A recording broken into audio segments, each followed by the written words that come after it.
시청자 여러분 안녕하십니까?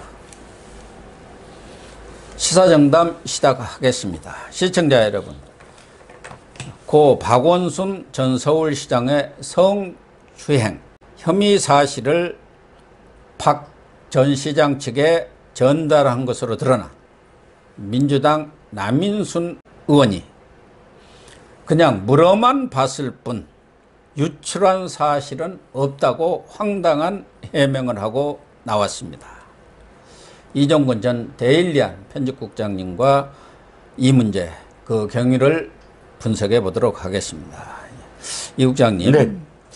지난달 30일이죠. 서울 북부지검이 박원순 전 시장 네. 성추행 사건에 대한 수사 결과를 발표하면서 네. 그동안 가장 논란이 되어 왔던 그런 피소 사실 네. 유출을 누가 했느냐, 이 문제에 대해서 민주당 남인순 의원을 지목을 했지 않습니까? 네, 그렇습니다.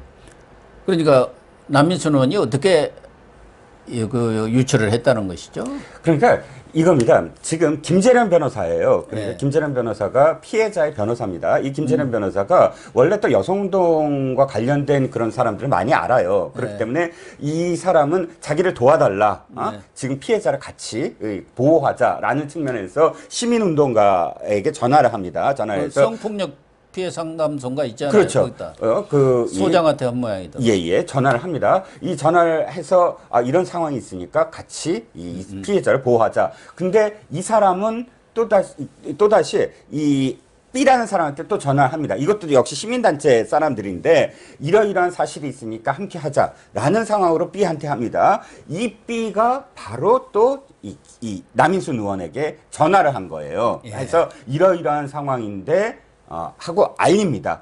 남인순 의원이 자신의 보좌관이었던 그 당시에는 젠더특보, 그러니까 서울시 박원순 시장 밑에서 일하는 서울시의 젠더특보한테 임모 씨한테 전화를 해서 임순영 젠더특보한테 전화를 합니다. 그 다음에 임순영 특보가 박원순 시장한테 알리고 마지막으로 결과가 박원순 시장이 극단적인 선택을 하는 그런 상황입니다. 결과적으로는 이 박원순 시장이 극단적인 선택을 하게 되는 이유가 피소 사실을 알았기 때문에 한 거지. 그걸 몰랐다면 그런 어떤 선택을 하겠습니까? 그러니까 피소 사실을 누가 알렸느냐가 굉장히 중요한데 이 북부지검이 통화라든지 이런 내역들을 전부 다 이렇게 종합해서 이렇다라고 알렸는데 6일 동안 아무런 대답을 하지 않다가 갑자기 거기에 대해서 해명을 한답시고 해명을 한 게 피소 사실은 내 몰랐습니다. 유출 안 했어요. 나는 그저 질문만 했을 뿐입니다. 불미스러운 이야기가 있는데 아니야?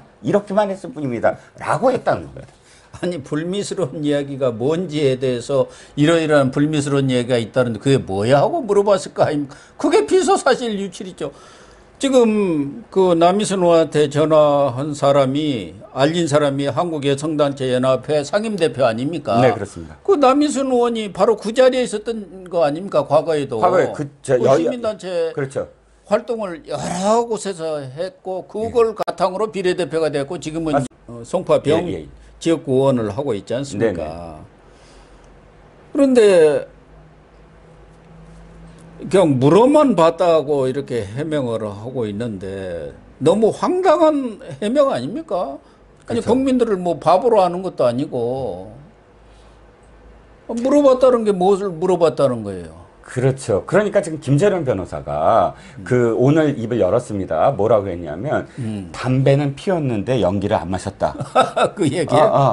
그런 거나 뭐가 다르냐. 즉 저기 음주운전을 했는데 술은 안 마셨다. 이 얘기나 똑같은 얘기다. 어떻게 전화를 해서 그 젠더특보에게 얘기를 한 그 행위 자체가 유출이지. 예. 그걸 질문을 했다. 이게 어떤 차이가 있다라고 주장하는 것 자체가 이건 어불성설이다. 정의당에서도 지금 강력하게 지금 이 비판을 하고 있거든요. 그것을 분리해서 변명을 한다는 것 자체가 말이 안 된다는 거죠. 이 물어봤다는 거 보니까 얼마 전에 문재인 대통령도 평택인가 거기 공공임대주택 가가지고 네네네네 물어봤다는 거 아닙니까? 이거 청와대에서 해명을 그렇게 했죠. 예. 내가 그렇게 이게 좋다라고 한 게 아니라 이렇게 물어봤다. 그 변창흠한테 물어봤다는 거 아닙니까? 그렇죠. 참 누가 봐도 그게 4인 가족도 살만하구만 뭐 이런 뜻으로 들리는 거지 살 수가 있어요? 하고 물어봤냐 이 말이에요. 아니 그러니까요. 예. 이 정권은 전부 다 그렇습니다. 윤미향이 떠오른 윤미향의 향기 뭐 이게 예. 지금 연관 검색어로 지금 남인순 의원 사건에 지금 뜨고 있는 게 윤미향의 변명도 똑같은 거 아니에요. 예. 지금까지 그 김경수 도지사도 마찬가지입니다. 변명을 하는 게 아니라 도리어 더 뭐랄까 고개를 들고 아니 이게 무슨 죄야라고 목소리를 높이는 게 현 정권의 흐름이거든요. 그게 적반하장이고 내로남불 아닙니까? 그렇죠. 그래서 결국은 이러한 연락을 받고 박원순 시장이 그날 저녁에 대책회의를 소집하고 그 다음날 그런 극단적인 선택을 하지 않습니까? 임순영 특보한테는 이 파고를 내가 넘을 수 못할 것 같다. 또 예, 예. 고한석 비서실장한테는 나 혼자 감당하기 어렵다. 예. 그러고 나서 그런 선택을 한 거 보면은 이 피소 사실을 알려준 거 그게 결과적으로 박원순의 죽음까지로 몰고 간 거 아닙니까? 그렇죠. 그러니까 그것을 회의를 한 거죠. 밤에 늦게 회의를 했고 고한석은 그때 없었다고 하지만 고한석 실장도 사실 거짓말을 한 거예요. 왜냐하면 마지막에 찾아간 때까지만 해도 피소 사실을 몰랐다라고 사실 전혀 모른다라고만 대답을 했는데 그렇지 않았거든요. 다 알고 있었고 왜냐하면 박 시장이 그 두 사람한테 얘기하는 게 파고를 넘지 못할 것 같다. 뭐 이런 표현 자체가 사실은 다 상의를 하고 그 사실을 알고 있기 때문에 서로 그 말에 대해서 어떤 뜻인지 공유를 했다는 얘기거든요. 그러니까 박원순 시장이 그런 극단적인 선택을 시사하는 발언을 했는데도 불구하고 우리 같으면은 그런 위치에 있고 또 정부라든가 이런 쪽에도 여당 쪽에도 다 알려진 사실 아니겠습니까? 고위층한테는.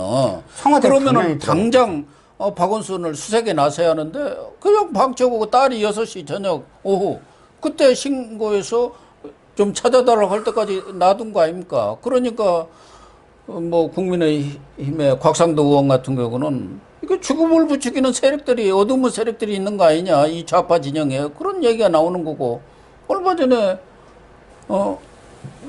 이낙연 대표 비서장도 또 그렇게 죽은 거 아닙니까? 아까 이해가 안 가는 게 고한석이라는 사람이 아침에 찾아갔잖아요. 찾아가서 다 그리고 들었잖아. 마지막에 나오고 그 다음에 이 행보를 한 건데 그러면 고한석도 충분히 지금 이 북부지검의 얘기에 발표에 의하면 알았던 상황이고 알았던 상황에서 마지막 길에 가기 직전에 만난 사람이 어떤 심경이었을까를 몰랐을까요? 그때 말렸어야 됐고 또는 그때부터 사실은 찾았어야 됐고 그 이후에 계속 통화를 했다고 한다면 그러니까 그것도 되게 석연치 않고요.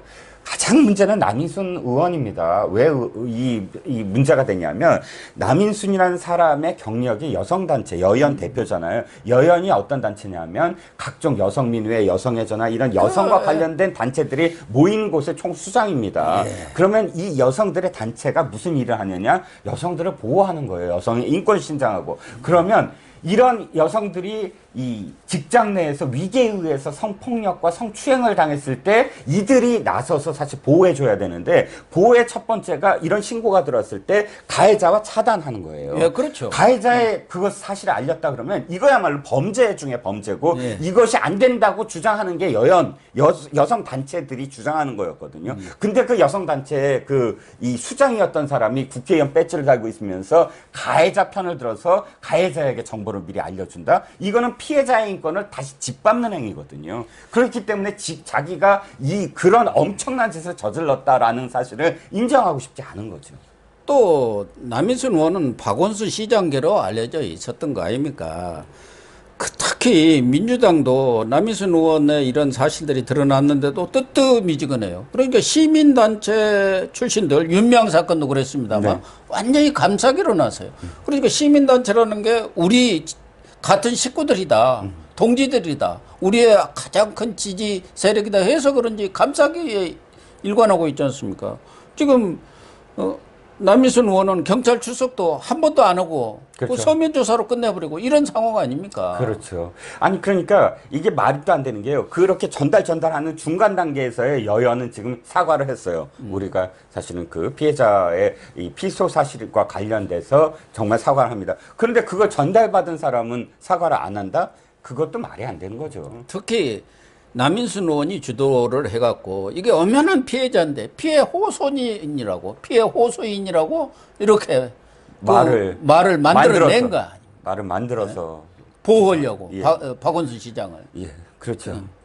그런 일을 지금 저질렀는데도 불구하고 오히려 뭘 잘못했냐고 또 전혀 사례에 맞지 않는 그런 해명을 6일 만에 하고 있으니 뭐라고 해야 하나 이런 때 기가 막힌다 그냥 이러고 하고 말해야 하나. 후아무치 이런 표현도 사실은 너무 식상합니다. 그러니까 남인순 의원이 사실은 지금이라도 다른 게 문제가 아니에요. 피해자에게 정말로 이번에도 사과는 했더만요.